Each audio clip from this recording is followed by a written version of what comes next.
नमस्कार मित्रों, मैं एस.एल. बैरवा, सहायक आचार्य अर्थशास्त्र, राजकीय महाविद्यालय टोडा रायसिंह।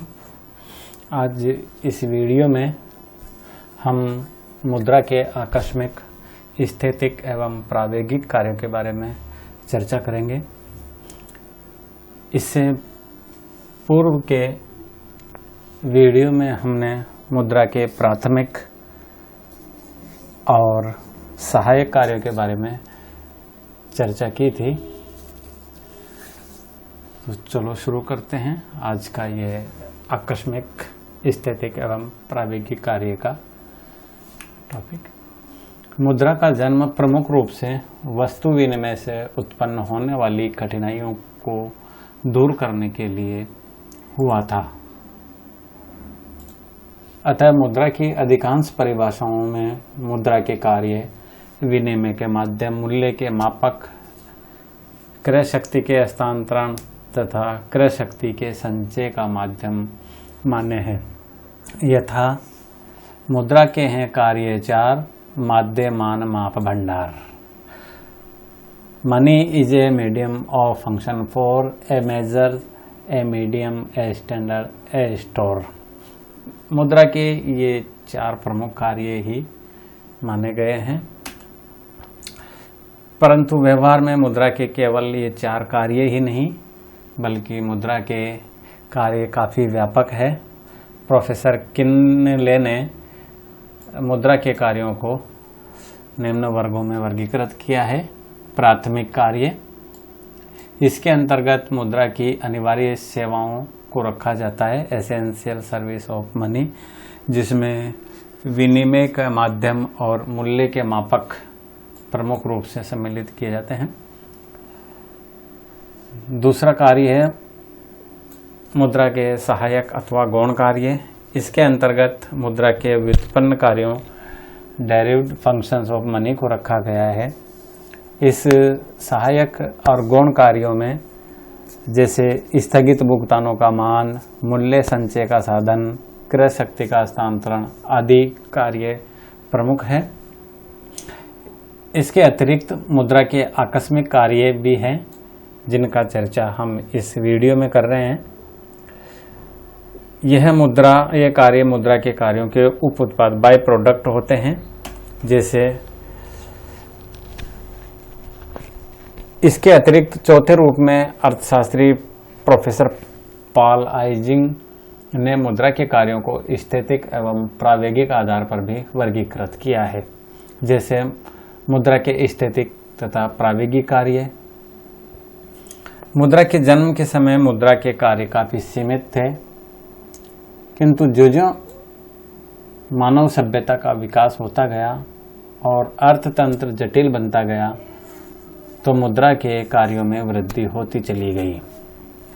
प्राथमिक अथवा मुख्य कार्य, गौण कार्य अथवा सहायक कार्य के अतिरिक्त जो अहम कार्य हैं, आकस्मिक कार्य, जिनका अध्ययन हम इस वीडियो में कर रहे हैं, चर्चा कर रहे हैं। आर्थिक प्रगति के साथ साथ मुद्रा के कार्यों में वृद्धि होती जा रही है।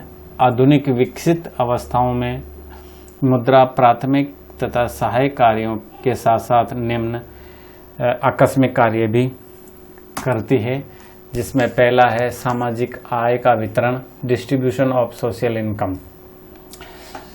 आकस्मिक कार्यों में पहला जो कार्य है वो है सामाजिक आय का वितरण।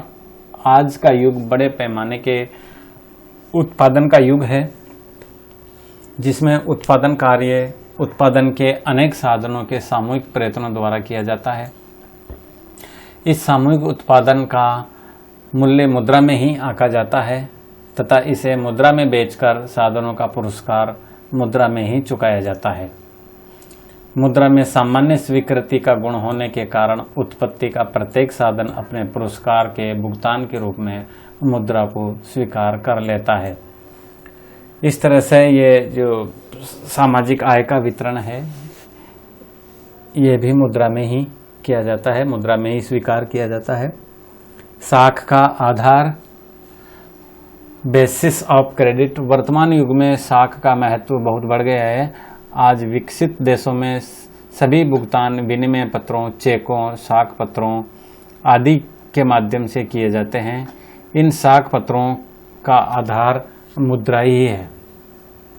जमाकर्ता चेक का प्रयोग उस समय कर सकता है जब उसके बैंक खाते में पर्याप्त मुद्रा हो तथा कोई भी व्यापारी उस व्यक्ति का विनिमय बिल भुगतानों में स्वीकार करेगा जिसके बारे में उसे विश्वास हो कि परिपक्वता पर वह बिल की राशि का भुगतान मुद्रा में ही कर देगा। व्यापारिक बैंक भी नगद कोषों के आधार पर ही साख का सृजन करते हैं। पूंजी की उत्पादकता में वृद्धि, increase in the productivity of capital. मुद्रा के द्वारा पूंजी की उत्पादकता में वृद्धि होती है। वर्तमान समय में पूंजी एक परिसंपत्तियों को मुद्रा में बदला जा सकता है। पूंजी को मुद्रा में बदलने की सुविधा होने के कारण उसमें तरलता एवं गतिशीलता आ जाती है। मुद्रा में तरलता एवं गतिशीलता के कारण पूंजी को नए नए क्षेत्रों में विनियोजित किया जा सकता है। परिणाम स्वरूप पूंजी कम उत्पादक क्षेत्रों से अधिक उत्पादन क्षेत्रों में विनियोजित की जाती है, जिससे पूंजी की उत्पादकता बढ़ जाती है। अर्थात इसको एक स्थान से दूसरे स्थान पर ले जाना बेहद आसान है। अधिकतम संतुष्टि एवं अधिकतम उत्पादकता, maximization of utility and productivity. मुद्रा के प्रयोग द्वारा एक उपभोक्ता उपभोग के क्षेत्र में समसीमांत उपयोगिता नियम का पालन करके अधिकतम संतुष्टि प्राप्त कर सकता है। इसी प्रकार मुद्रा एक उत्पादक को उत्पादन के विभिन्न साधनों से समान सीमांत उत्पादकता प्राप्त करके उसे अधिकतम लाभ अथवा उत्पादन प्राप्त करने में सहायक होती है। यह था अधिकतम संतुष्टि एवं अधिकतम उत्पादकता का एक कार्य। अगला आकस्मिक कार्य है शोधन क्षमता की सूचक, index of repaying capacity. Professor Kent के अनुसार मुद्रा शोधन क्षमता की गारंटी देती है। मुद्रा व्यक्तियों एवं संस्थानों को अपने ऋणों का भुगतान करने की क्षमता प्रदान करती है। जब किसी व्यक्ति या फर्म के पास पर्याप्त नगद राशि होती है तब वह अपने ऋणों का सरलता से भुगतान कर देती है, जबकि नगद राशि के अभाव में अन्य संपत्तियां होते हुए भी व्यक्ति या फर्म अपने ऋण चुकाने में असमर्थ होने पर दिवालिया घोषित कर दिए जाते हैं। निर्णय की वाहक, बैरियर ऑफ ऑप्शंस। मुद्रा के रूप में क्रय शक्ति का संचय किया जा सकता है। मुद्रा को संचित करने वाला व्यक्ति भविष्य में मुद्रा को किसी भी प्रयोग में लगा सकता है। इसको संचय किया जाना बहुत आसान है। इस प्रकार मुद्रा क्रय शक्ति निर्णय का वाहक है, क्योंकि व्यक्ति जैसा निर्णय करता है उसी के अनुसार मुद्रा का प्रयोग संभव है। वस्तुओं में ये गुण नहीं होता है। पूंजी की तरलता, लिक्विडिटी ऑफ कैपिटल।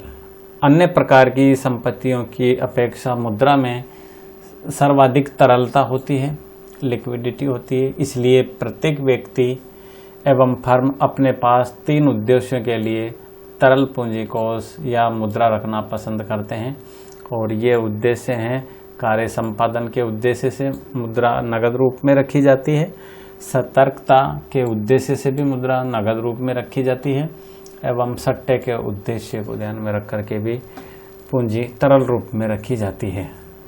ये मुद्रा के आकस्मिक कार्य हैं। इसके अलावा प्रोफेसर पॉल आइजिंग के अनुसार मुद्रा के एक अन्य कार्य भी है, जो है मुद्रा के स्थैतिक अथवा प्रावेगिक कार्य। मुद्रा के स्थैतिक अथवा प्रावेगिक कार्य। अर्थशास्त्री प्रोफेसर पॉल आइजिंग ने मुद्रा के उपयुक्त कार्यों को 2 भागों में वर्गीकृत किया है। पहला है स्थैतिक कार्य और दूसरा है प्रावेगिक कार्य। स्थैतिक कार्य में मुद्रा के स्थैतिक कार्य वे कार्य हैं जो अर्थव्यवस्था पर सक्रिय प्रभाव न डालकर अर्थव्यवस्था की सुचारू क्रियाशीलता के लिए साधन के रूप में कार्य करते हैं। स्थितिक कार्य में वे कार्य हैं जो अर्थव्यवस्था पर सक्रिय प्रभाव न डालकर अर्थव्यवस्था की सुचारू क्रियाशीलता के लिए साधन के रूप में कार्य करते हैं। मुद्रा के परंपरागत कार्य जैसे विनिमय का माध्यम या लेखे की इकाई आदि स्थितिक कार्य हैं। प्रोफेसर पॉल आइजिंग इनमें से एक स्थितिक कार्य और शामिल करते हैं और वह है कीमत तंत्र, प्राइस मैकेनिज्म। कीमत तंत्र को सक्रियता प्रदान करना। स्वतंत्र बाजार व्यवस्था में उत्पादन तथा वितरण कीमत तंत्र पर ही आधारित होते हैं। अतः स्वतंत्र बाजार अर्थव्यवस्थाओं में मुद्रा का एक महत्वपूर्ण कार्य कीमत तंत्र को क्रियाशील बनाए रखना है। ये मुद्रा का स्थितिक कार्य है। इसके बाद मुद्रा का दूसरा जो कार्य है वो है प्रावेगिक। मुद्रा के प्रावेगिक कार्य वे कार्य हैं जो अर्थव्यवस्था पर शक्तिशाली प्रभाव डालते हैं। डायनेमिक फंक्शंस है। मुद्रा अर्थव्यवस्था पर मूल्य स्तर, उत्पादन की मात्रा, धन के वितरण तथा उसका उपयोग आदि के माध्यम से महत्वपूर्ण प्रभाव डालती है। किस किस तरह से ये अर्थव्यवस्था पर शक्तिशाली प्रभाव डालती है? मूल्य स्तर पर, उत्पादन की मात्रा, धन के वितरण एवं उसके उपयोग आदि के माध्यम से महत्वपूर्ण प्रभाव डालती है। मुद्रा देश के सामाजिक व आर्थिक विकास में सहयोग देती है। देश के सांस्कृतिक विकास में मुद्रा का अप्रत्यक्ष सहयोग होता है। यह बात उल्लेखनीय है कि मुद्रा की मात्रा में कमी अथवा वृद्धि मूल्य स्तरों में कमी अथवा वृद्धि उत्पन्न कर देती है तथा मूल्य स्तरों में परिवर्तन का प्रभाव उत्पादन की मात्रा, रोजगार के स्तर, आय की मात्रा, मांग के स्वरूप तथा जीवन स्तर पर पड़ता है। इन प्रभावों का असर आर्थिक क्रियाओं पर भी पड़ता है। उपभोग, उत्पादन, विनिमय, वितरण आदि पर भी इसका प्रभाव पड़ता है। अतः मुद्रा सक्रिय रूप से देश की अर्थव्यवस्था को प्रभावित करती है। मित्रों, ये थे मुद्रा के आकस्मिक, स्थितिक एवं प्रावेगिक कार्य। मुद्रा के प्राथमिक एवं सहायक कार्यों के लिए इससे पहले का वीडियो आप जरूर देखें, तभी ही मुद्रा के सभी कार्यों पर चर्चा हो पाएगी।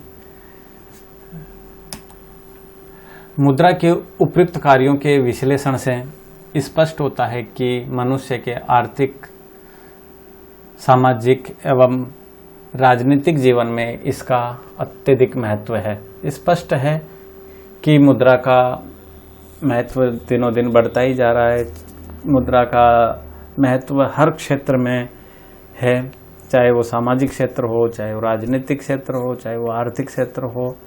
वर्तमान में आर्थिक क्रियाएं इतनी जटिल हो गई है कि बिना मुद्रा के काम चलाना असंभव हो गया है।